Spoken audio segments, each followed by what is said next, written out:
Salve, nação corintiana! Bem-vindos ao nosso canal! Vamos logo, sem perda de tempo, para as notícias do Timão! Vamos pra cima! Somos maiores que tudo e que todos!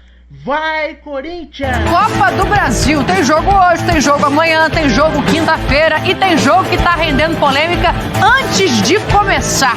O negócio é o seguinte, o Corinthians enviou um ofício à CBF reclamando da escolha de Marcelo de Lima Henrique para apitar o jogo entre Corinthians e Grêmio amanhã na Neoquímica Arena. Motivo disso, a proximidade entre Marcelo de Lima Henrique e o treinador do Grêmio, Renato Portaluppi. Para quem não se lembra, já teve um episódio, inclusive público, de mostra de amizade entre eles. Assim, o Renato comemorou um número de jogos específico, acho que 1000 jogos apitados pelo Marcelo de Lima Henrique, presenteou com uma camisa assinada por ele e pelo Soares. Aí o Marcelo de Lima Henrique dá de volta cartões amarelo e vermelhos de presente para o Renato Portaluppi. Aí, ó, isso até ficou famoso porque o próprio Renato fez essa postagem dizendo que tinha dado um presente e recebido outro. Zinho, a gente sabe que as proximidades existem, a gente sabe que árbitro convive no meio do futebol tanto quanto treinador, jogador, mas existe realmente um problema em ele ser escalado diante desta proximidade já sabida para um jogo decisivo como é o de amanhã? Promixidade? O Corinthians, de repente, gostaria de ser o árbitro Alex Gomes Stefano, né? Ih, rapaz! Ficaria feliz, o Corinthians? Foi o que apitou o jogo do Grêmio e do Corinthians no Brasileirão. Assim, a gente é muito chororô, né? É muita reclamação, né? Joga o jogo, vai pra campo. Você acha que, assim, o árbitro do jogo vai ser tendencioso porque teve uma troca de mensagens ali, um elogio? Eu acho assim, passou isso, né? Eu acho que a gente está bem evoluído para isso. Eu gosto do árbitro, ele erra como a maioria também comete erro, como treinador erra, como jogador erra, como comentarista erra, todo mundo é isso. Não acho que o cara entra já com premeditado. Eu vou beneficiar o Grêmio porque eu nem sei se ele é amigo íntimo do Renato, hein? Eu nem sei. Agora, puxam, é aquilo que o Pascoal fala, né? É tudo pro próximo jogo, já é uma pressão, acho que desnecessário, né? O Grêmio aí saiu da zona de rebaixamento, o Corinthians já saiu também. O momento é diferente daquilo que estava lá atrás, quando a gente começou a comentar desse duelo. Então, assim, acho que é no campo que vai se resolver. O erro, se acontecer, é porque os árbitros erram mesmo. O VAR erra mais ainda, mais do que os árbitros. Os árbitros estão coagidos com o VAR. O que o Mauro fala sempre. É melhor pegar o cara do VAR para apitar, porque é eles que estão decidindo, né? Não estão sabendo utilizar a máquina, vamos dizer, né? Muita gente fala isso. Eu acho que é muito oba-oba, é muito tumulto fora de campo, porque no campo mesmo a gente pode ver um bom jogo, pelo que esses times começam a dar uma melhorada, né? E é um duelo gigantesco, já decidiu Copa do Brasil, né? Eu estive até presente no jogo, né? São dois gigantes times, campeões de Copa do Brasil. Então, assim, acho que não é o árbitro, por causa dessa informação aí, que vai ser o diferencial para o jogo. Eu penso da seguinte forma, quando você tem essas colocações, quando você tem esse tipo de pressão em cima da arbitragem, é uma pressão prévia. Pressionado ele entra, né? Essa não é uma pressão pós, é uma pressão prévia para o jogo, né? O Corinthians mostra esse contato entre os dois e a pressão existe porque o Grêmio se sentiu prejudicado naquele jogo do Campeonato Brasileiro e já avisava a CBF que ia ter jogo da Copa do Brasil. Sim. Na Arena do Corinthians, na Neoquímica Arena, e já protestava naquele momento com o Renato, com o presidente, com as pessoas falando a respeito dessa situação. Então, cria cria para o árbitro uma pressão muito intensa. Mas o Marcelo de Lima Henrique, ele é um árbitro muito experiente, já tem mais de 1000 jogos na carreira. Então é um cara que tá calejado para isso. Mas para você não ter, eu acho que você tem que eliminar qualquer tipo de coisa que possa criar suspeitas. Poderia ter sido evitado? Mas será que a CBF se deu conta dessa proximidade? Não. Porque é uma coisa distante, né? Não se dá conta. O Marcelo de Lima Henrique... Ninguém. Duvido que algum comentarista, alguma pessoa da imprensa lembrou disso daí. Duvido. Não, o que aconteceu é que as pessoas recuperaram. Sim. As mensagens recuperaram os contatos. O Corinthians recuperou. Então, recuperou. Então, isso cria uma situação de pressão em cima do Marcelo de Lima Henrique. Porque se ele apitar alguma coisa que não seja favorável ao Corinthians, tá vendo? Estava lá preparado para isso. Se ele apitar alguma coisa favorável ao Grêmio, tá vendo? Estava preparado para isso. É difícil, no meio de toda essa situação, ele ter uma isonomia, ele passar em branco num campeonato como a Copa do Brasil e numa situação como essa de jogo mata-mata. Na minha modesta opinião, deveria ser trocado o árbitro para se evitar qualquer mal maior. Mal até inclusive o Marcelo de Lima Henrique. Rapaz, é complicado. E aí, Mauro, o que você faria? Porque também se você troca o árbitro porque o clube A reclamou, o clube B reclamou, você cria um precedente, né? Mas o Corinthians, no dia seguinte ao jogo que empatou, que o Renato meteu a boca de novo, que o pênalti não foi, blá, blá, o Corinthians já se dirigiu à CBF, preocupado, a gente chegou a comentar aqui, não é agora, lá, quinta-feira, dizendo, o Grêmio aí, eu tô preocupado que esse negócio do Grêmio aí tá reclamando, isso pode influenciar no jogo da Copa do Brasil, então cuidado aí com o árbitro que vocês vão escolher. O Corinthians avisou isso lá na quinta-feira. Agora, o Corinthians sabia, desde que o Renato deu um presente, uma camisa do Soares autografada quando ele fez 1000 jogos, o Corinthians sabia ou foi procurar depois saber?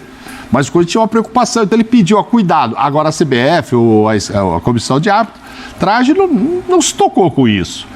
Né? Que eu não acho que ele vai apitar errado por causa disso, mas o Corinthians tinha pedido, cuidado, que vai ser um jogo que o Renato já está reclamando, a gente até comentou, o cara reclama pra frente mesmo, e o Renato tem até razão, já 2 vezes que acontece com Grêmio e Corinthians, né, problema, ele falou que ano passado, aqueles 2 pontos, o pênalti do Yuri, etc., por isso ele não chegou a campeão com o Palmeiras, então assim, já há essa cisma Corinthians e Grêmio. Aí o Corinthians achou que o Renato estava metendo muita boca de novo, porque, a decisão é lá no Sul e tal. E aí falou, cuidado com o árbitro. Aí ninguém se deu conta, isso claro. Apareceu depois que algum torcedor relembrou e virou uma coisa pública. Mas você trocaria agora? Alguém avisou lá pro Corinthians, vocês falaram tanto para ter precaução com o árbitro, eles escolheram logo esse que ganhou o presente do Renato. Aí foi tudo que o Corinthians queria. Aí o Corinthians falou, então troca. Eu trocaria. Para evitar qualquer coisinha. Por mais profissional que seja o Marcelo para apitar, eu trocaria. Qual o problema? Tem tanto aí, pega de outro jogo e põe nesse aí. Agora, não sei. Ele é bom? Ele é sério? Ele é. Mas já fica essa pressão, né? Se marca uma coisa que o Grêmio não gostou, falou do Corinthians, é para mostrar que não tem nada com o Renato. Se marca o contrário, aí, tá vendo? Marcou pro Grêmio por causa não sei. Tudo vai ficar sob suspeita. É difícil. Amanhã a gente vai ter tempo. Seguindo nesse pique de Copa do Brasil, a gente vai falar de Corinthians. Enfrenta o Grêmio também nessa oitavas de final. Primeiro jogo na Neoquímica Arena. E Lili Nascimento chegando ao nosso Sport Center com as informações do Corinthians. Certo, Lili? Seja bem-vinda. Um beijo para você.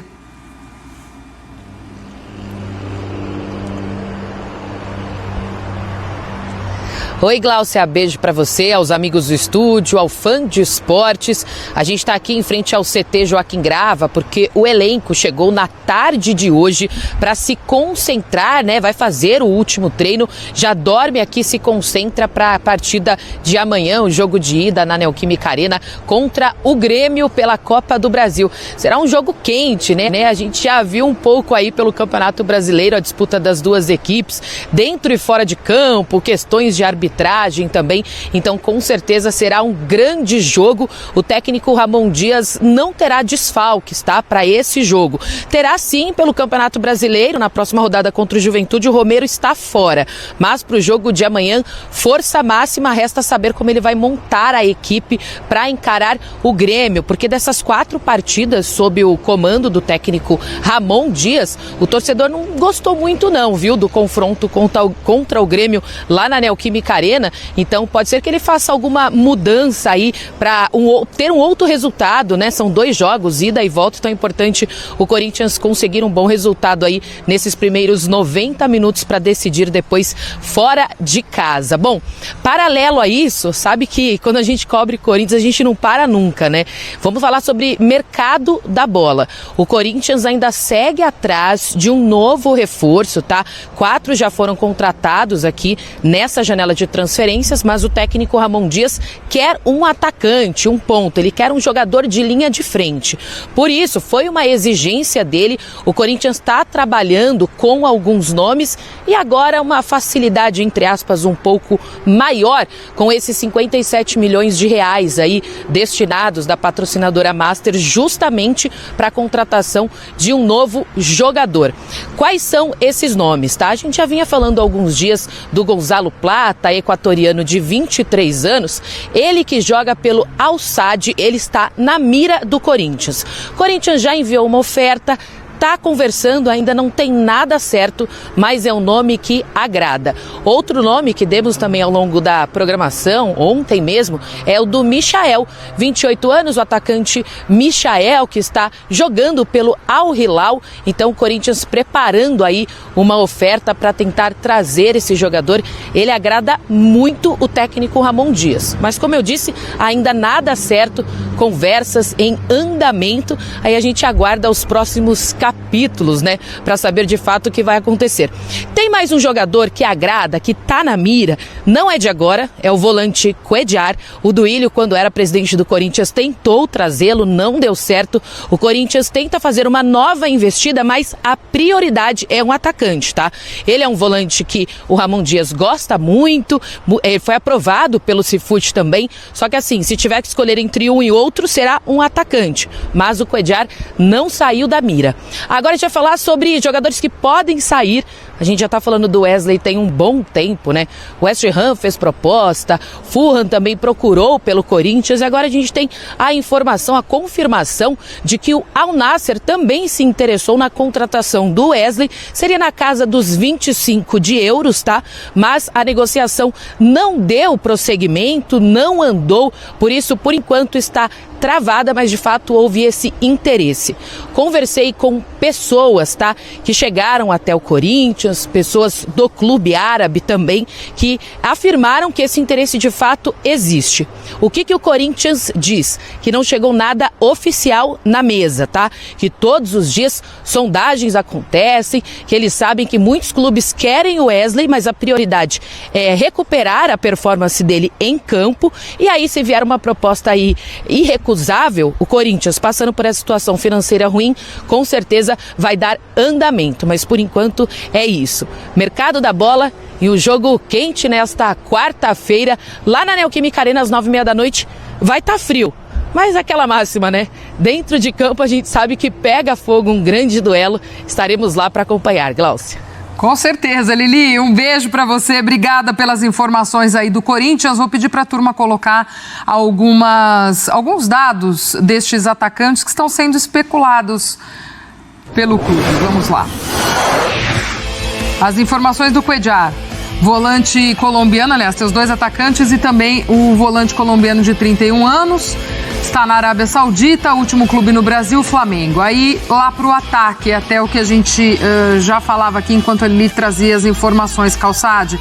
O Michael, conhecido aqui do futebol brasileiro, 28 anos. Por aqui também o último clube foi o Flamengo, na Arábia Saudita. E aí, o Gonzalo Plata, equatoriano de 23 anos, no futebol do Catar e começou no Del Valle. É o que o Corinthians precisa se segurar nesse momento, né, Calça? É atacante aí. Sem atacantes, eu não vejo o Corinthians indo muito mais longe. Acho que o Corinthians conseguiu ir bem nessa janela. O Hugo Souza, o Ramalho, Alex Santana. Gastou muito menos nesta etapa do que gastou para tentar formar um time e não conseguiu fazer isso. Agora, sem atacantes, o Corinthians assim, na beirada é Romero. Você não vê mais ninguém. É Romero, Pedro Henrique, de vez em quando, tal. Falta jogador ali, mas digo jogador que venha para ser o titular e resolva a parada. E isso vale para os dois lados, até porque o Wesley acho que dificilmente vai ficar. E o que está jogando o Wesley também não justifica estar na equipe. Então, assim, se é para sair realmente da zona do rebaixamento, da proximidade dela, porque é o seguinte, ele está ali ainda num espaço muito perigoso. Ele tem que contratar. E o Cuéllar é algo que o Ramon Dias quer muito. Ele entende que é o cara que vai mudar o centro do campo do Corinthians ali. Aí é um pedido especial. E o Corinthians, legal, o Corinthians já anunciou quanto tem de dinheiro. Então, sim, na primeira proposta eles vão falar 57 milhões. Exatamente. E assim, já vai no valor. A gente vê nessa época essa notícia, e aí não é só no Corinthians, mas em todo o clube. O clube se acerta com fulano. Beleza. É legal. Agora fala com o dono do time do Catar, com o dono do time da Arábia. E, aliás, isso é um negócio que a gente tem repetido muito na imprensa. Com um jogador tá tudo acertado, mas, gente, é claro, é a parte mais fácil de acertar. Todo mundo tentou em vários momentos acertar com o Cuéllar nesse período e o clube não libera. O São Paulo, por exemplo, você acertou com o Thiago Mendes. O cara tem contrato, assinou o contratinho, tá feito, ninguém obrigou ele a assinar o contrato. Então, assim, são negociações diferentes, difíceis, porque é um mercado onde dinheiro não é problema para os caras. Não é que nem o Corinthians que está precisando que entre o dinheiro em caixa, não é que nem outros clubes brasileiros que estão ali, com o pires na mão esperando alguém levar para poder pagar 3 meses de salário. O cara tem grana, lá jorra, lá tem um monte. Então, são todos negócios difíceis, porque são todos no mesmo mercado. E todos, assim, de jogadores que me parece que já estão um tempo nesse mercado, já fizeram um pezinho de meia e agora querem voltar para um campeonato mais competitivo. Então, todas essas negociações são muito difíceis. Assim, eu acho que a gente tem que ter pé no chão e entender que, todos eu acho que eles acrescentariam. Acho que são 3 bons jogadores. Acho que esse é o ponto. Acho que o Corinthians entendeu o que ele precisa. Melhorar. E aonde ele precisa. E os reforços que já chegaram mostram que o time fez um diagnóstico bom. Eu acho que quem está trabalhando ali em bastidor entendeu que eles precisavam de mais de força, de mais punch. E agora precisa realmente de qualidade na frente. Gente que realmente eleve o nível técnico da equipe. E ele vai buscar um jogo também no perfil adotado agora mais físico. Obviamente estou me referindo ao Michael, mas Gonçalo Plata, Cuéllar, aí você tem Alex Santana, que já chegou. São caras que podem, devem, estão já mostrando isso, mudar um pouco o perfil. O Corinthians ia para o jogo com o Antônio Oliveira, e aí não é um problema do Antônio Oliveira, era da constituição do elenco, com Ranieri, primeiro volante, aí Garro e Breno Bidon. Garro e Breno Bidon são caras que não vão ficar roubando bola, isso vale para o Coronado também, não vão retirar a bola do adversário. Então, assim, um Corinthians que fisicamente tem que encarar um jogo num outro patamar para, a partir disso, ser mais competitivo. Nesse caminho que o Renato observou. Agora, o Glaucio, até dia 2 de setembro, a janela está aberta. A partir de 2 de setembro, quando ela fecha, são 13 datas, 13 jogos. Não dá para esperar para o dia 31 de agosto para contratar também. Tem que chegar, tem que ir. Tá correndo. Ela foi muito ponto já. Tá correndo. Muito ponto disputado. E mata-mata e tudo isso. E amanhã já tem o Grêmio e o Gustavo Berton chegando aqui ao nosso Sport Center também para trazer as informações desse adversário do Corinthians na Copa do Brasil. Bem-vindo, Berton. Um beijo. Um abraço para você, para todo mundo que está acompanhando o programa. Vamos atualizar esse Grêmio, que já está em São Paulo. Aliás, assim que terminou a partida contra o Vasco, em Chapecó, o Grêmio saiu da Arena Condá e foi direto para o aeroporto e já embarcou para São Paulo, naquela madrugada mesmo. É algo que o Renato até tem reclamado muito, né? Essas viagens constantes, o Grêmio não pode escolher muito, tem que ser a hora que tem avião, isso faz com que o time não descanse direito, enfim, é o que o Grêmio tem para o momento. tudo que aconteceu no Rio Grande do Sul obriga o Grêmio a fazer esse tipo de logística. O fato que o Grêmio já está em São Paulo, para essa partida contra o Corinthians, um pouco mais aliviado, deixou o Z4, é verdade. Isso faz que o Grêmio possa se concentrar um pouco mais nas Copas, e a primeira Copa que aparece é a Copa do Brasil contra a equipe do... E aqui encerramos mais um vídeo do Timão. Espero que vocês tenham gostado e fiquem ligados nos próximos vídeos.